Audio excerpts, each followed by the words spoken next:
Hey guys, how are you? I hope you're good. Today I'm here for another book review. Today I'm going to be reviewing The Sea Was Angry by Armand Rosamilia, I believe is his name. I could be pronouncing that wrong. I hope I'm not, but I'm sorry if I am. So I just read this book and I finished it last night, and technically I think it's a novella. It is barely 100 pages, if even that. My Kindle wouldn't really tell me how many pages it was, but oh my gosh, this was so much fun. And I think a lot of people would really like it, especially, well, you really need to know what you're getting into when reading this type of book. But before we get into the book itself, I do want to mention the author. The author, as far as I know, I couldn't find out too much about him, but he seems to be an author that writes a lot of crime thrillers as well as a lot of horror, which is super exciting. So if you're interested in horror or crime thrillers, really check out his work.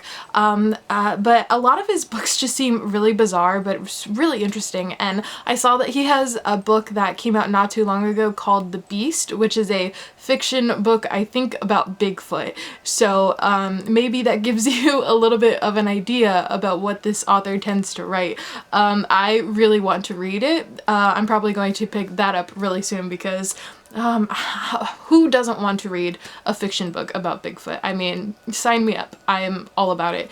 Anyway, The Sea Was Angry, like I said, let's get into this book, is a short little novella, which I would categorize probably as a apocalyptic horror survival story, to say the least. It is one fun little story that will just keep you enticed and flipping those pages for the entire time. It takes place for the majority of the story in Florida. We see, as fishermen are out on the coast, they're fishing, but they're not catching anything. They can't catch anything at all, and they're forced to go home with nothing, which means they don't get paid, right? And so that seems to be happening not just on the coast of Florida, but everywhere, really. No one's catching any fish, and there's no fish to see in the ocean at all. People are really starting to wonder, where are the fish? They just can't go missing. Where have they gone?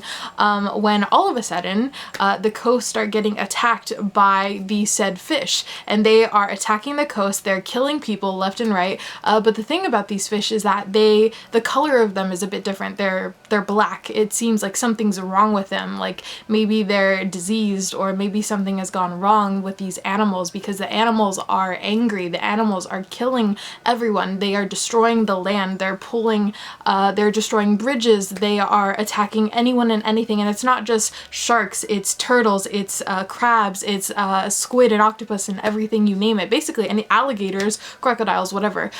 Everything that's in the sea is turning against the humans and just killing everyone. And it's kind of an end of days sort of story. And at one point in the book, it even describes how California has fallen into the ocean because of this, and I'm just thinking, well, I live in California. If I was in this book, I would be dead. So that is the setup of the story, and our main characters that we follow are, one is this lady who is trying to get away from her husband. Her husband is actually killed by some of these sharks, so she's kind of just trying to survive, and she makes friends with some of the people from Florida that are running this bar, and they kind of form a group, a friendship, if you would, and they try to survive their way through this chaos that is just happening out of nowhere. It is like, you know, the beginning of the story is this little slow build up for a bit, and then there's a switch, and it's just like boom, boom, boom, boom, boom. You have to survive all of these fish that are trying to kill you, and it is just bonkers. It is wild. It is just ridiculous. And I will say that going into this book, you really need to suspend your disbelief when reading this, because a lot of it just sounds very, very ridiculous. The story itself is a little ridiculous, but I think it's fun. It's a fun concept. It's a fun twist on things, because in a way, the sea animals themselves almost feel like they are infected with something. It almost feels like a zombie sort of story in a way, because it feels like the symptoms are zombie-esque, and they're just killing everything, and they want to eat everything, so they're trying to destroy everything. And it's very zombie in that way, but instead of humans being infected with the disease, it's the animals. animals, which I found really interesting. I want to say that if you're a fan, if you've ever read The Swarm by Frank Schatzing, which this story is essentially the same thing. It's about the ocean fighting back against the humans, but in this story it takes more of a environmental look at it. The ocean is angry for being treated and misused for, you know, over the course of who knows how long by humans, and so it eventually fights back and you know, takes it out on the humans and kills a lot of people. Whereas in The Sea Was Angry, it seems to be more of a zombie story sort of thing than anything. At least that's the way that I took it. But I found it to be so much fun. This story has a lot of it doesn't hold back with the blood and the guts and stuff, so definitely if you love, you know, body horror, if you love horror that is just not necessarily gross, but that's just kind of all over the place, I think you would really enjoy this. Like I just said, just suspend your disbelief, because I feel like just some of the things that happens is just kind of ridiculous, and I think I was equally on edge because I wanted these characters to survive, but at the same time I kind of laughed at a few things. I'm like, there's no way this is happening. This is absolutely ridiculous. And I thought it was really interesting that it took place in Florida, because the way that Florida is described as being just this flat land, so these animals are able to really attack at more areas and get through the rivers and destroy bridges and all this stuff, and a lot of the characters are trying to escape into Georgia, or they're just trying to find different ways, but these animals are so smart that they kind of like cut people off and they're just killing them left and right, and it's wild. It's absolutely wild. I had such a fun time with this story.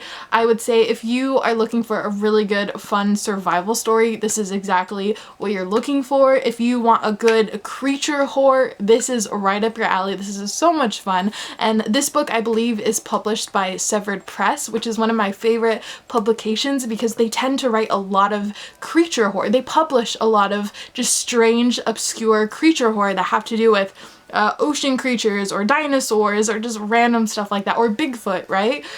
So this story was just so much fun and I had a blast, and I would say at the end of the day, this is not going to be for everyone because it's not like it's written beautifully, lyrically or anything. It's nothing like that, so don't go into it expecting like a super well-crafted, like beautifully written prose story, but at the same time, it's fun. It's fun. And sometimes stories just need to be fun. And fun in the sense that, you know, these animals are just deciding to kill all the humans and they're just ripping up the shore and they're destroying houses and they're flooding areas, and somehow it works with this little novella. I wish this was a full-length story at the same time. I wish this was longer. I would have loved this to be like almost a series in a way. This would have been so much fun. Like the first story, this is the stuff that happens to the people in Florida, but then the second book is maybe like the government side, like what are they doing, and then the third book could be something else. I don't know. I would have loved this to just continue on because I feel like though I really did have a lot of fun with the characters that we followed, it would have been so much more fun just to get to spend more time with them, because I really liked some of the characters in the story and I would have just liked to spend more time with them.